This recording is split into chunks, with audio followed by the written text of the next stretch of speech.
மனசுக்கும் முகத்துக்கும் சம்பந்தம் வரும்.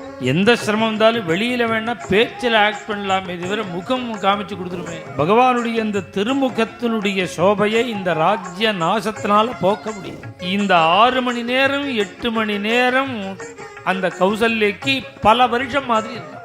அவ அறியாமலே வரதான், உங்க பெரியவாள்லாம் பண்ணின காரியம் உன்னை வந்து அடையட்டம்னா எனக்கு தர்பாசனத்துல உட்கார வேண்டிய காலம் வந்துடுதுமா. இப்ப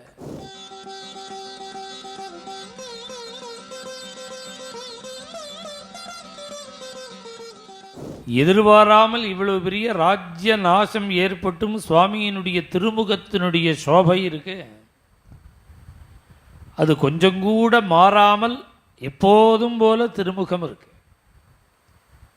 நச்சாஸ்ய மகதீம் லக்ஷ்மீம் ராஜ்யநாசோபகரிஷதி. நமக்கும் பகவானுக்கும் உள்ள வித்தியாசம், நம்முடைய லாப நஷ்டத்தை முகம் காமிச்சு கொடுத்துரும். எந்த சிரமம் இருந்தாலும் வெளியில் வேணா பேச்சில் ஆக்ட் பண்ணலாமே தவிர முகம் காமிச்சு கொடுத்துருமே. மனசுக்கும் முகத்துக்கும் சம்பந்தம் இருக்கு. இவ்வளோ பெரிய லாஸ் வந்திருக்கு சுவாமிக்கு. ராஜ்யநாசோபகரிஷ மகதீம் லக்ஷ்மீம்.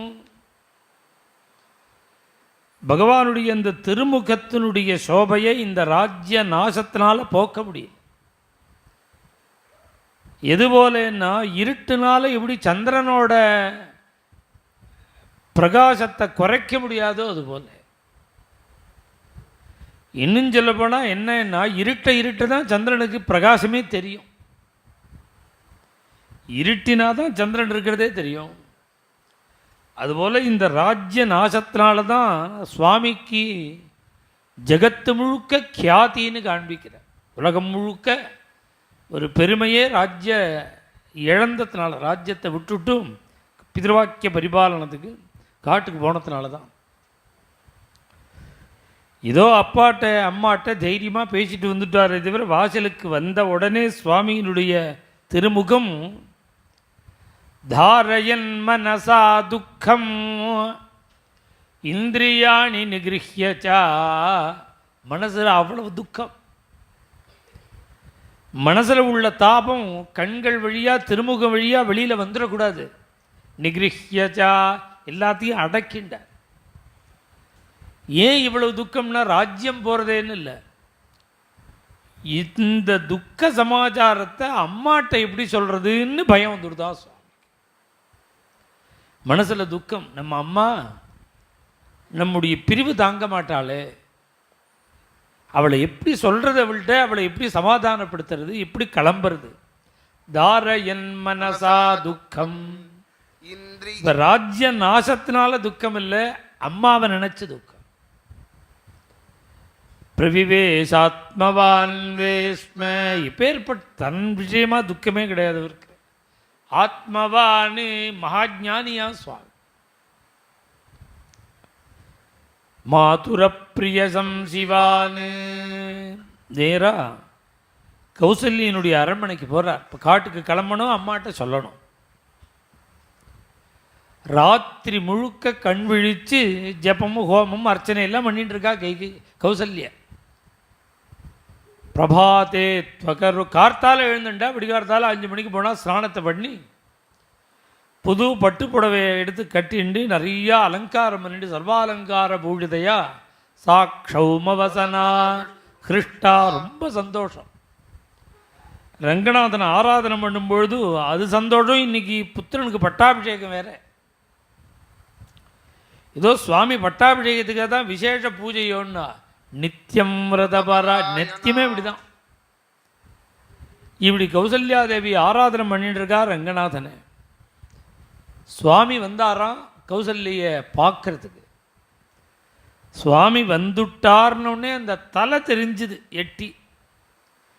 இத்தனை நேரம் பூஜை பண்ணவே அப்படியே எழுந்துட்டா. சா சிரஸ்யாத்மஜம் திருஷ்டுவா. பார்த்தா சிரஸ்யன்னு, ரொம்ப நாள் ஆச்சு பார்த்தேன்னு அப்படின்னு சப்தம். சிரஸ்ய ரொம்ப நாள், ரொம்ப வருஷம் இல்லை, 6 மணி நேரம். இந்த 6 மணி நேரம் 8 மணி நேரம் அந்த கௌசல்யக்கு பல வருஷம் மாதிரி இருக்கான். முத நாள் ராத்திரி தான் பார்த்து சொல்லிட்டு போயிருக்கார், கார்த்தால வந்திருக்கார். இது ரொம்ப நேரம் ஆனா மாதிரி இருக்கான் அவளுக்கு. சிரஸ்ய ஆத்மஜம் திருஷ்டுவா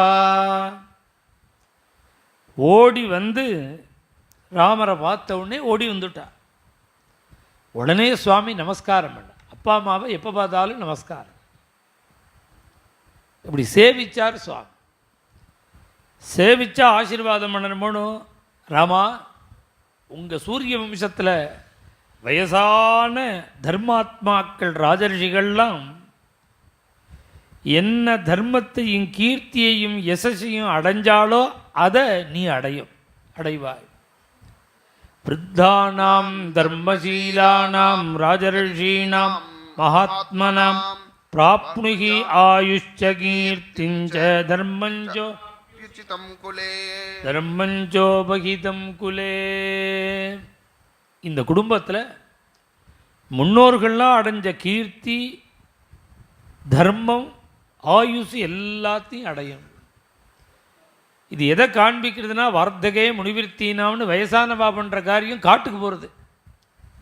அவள் அறியாமலே வரதான். உங்கள் பெரியவாள்லாம் பண்ணின காரியம் உன்னை வந்து அடையட்டம்னா காட்டுக்கு போகணுன்னு அர்த்தம். அதுக்கு மேலே அகாரணமாக ஒரு ஒரு ஒரு விஷயம் சொல்கிறா. சத்திய பிரதிஜம் பிதரம் ராஜானம்ப, உங்கள் அப்பாவை சத்தியசந்தனா பண்ணுங்கிறா. இதெல்லாம் தெரியுமோ அவளுக்கு? ராத்திரி நடந்தது முழுக்க தெரியுமோ? இப்போ சுவாமி அப்பாவை சத்தியசந்தனா பண்ணதானே கிளம்ப போகிறார். அதுக்கு கௌசல்யா தேவியும் ஆசீர்வாதம் பண்ணுறாளா, உங்கள் அப்பாவை சத்தியசந்தனா பண்ணு. தேவி உடனே ஒரு சித்திர கம்பள ஆசனத்தை எடுத்து போட்டா. விலை மதிக்க முடியாத ஒரு ஆசனத்தை போட்டு, ராமா உன் முகங்கள்லாம் வாடி இருக்கே, ராத்திரி முழுக்க பசி இருந்தியா, பட்னியா இருந்தியா, கொஞ்சம் பட்சணங்கள்லாம் தரேன், பழங்கள்லாம் தரேன், சாப்பிடுன்னு ஒரு ஆசனத்தை போட்டு உட்காருன்னா. உடனே சுவாமி விஷ்டராசன யோகி காலோயம் மாமுபஸ்தித். அம்மா, இந்த சித்திர கம்பளத்தில் ராஜாக்கள் உட்காரக்கூடிய ஆசனத்தில் என்ன உட்கார சொல்கிறேளே, எனக்கு தர்பாசனத்தில் உட்கார வேண்டிய காலம் வந்துடுதும்மா. இப்போ விஷ்டராசன யோகி ரிஷிகள் மாதிரி தர்பாசனத்தில் உட்காரையோ ஒரு காலம் வந்துடுது. மேலும் இது போன்ற சிறப்பான நிகழ்ச்சிகளை காண இப்போவே லைக் பண்ணுங்க, ஷேர் பண்ணுங்க, மறக்காம சப்ஸ்கிரைப் பண்ணுங்க.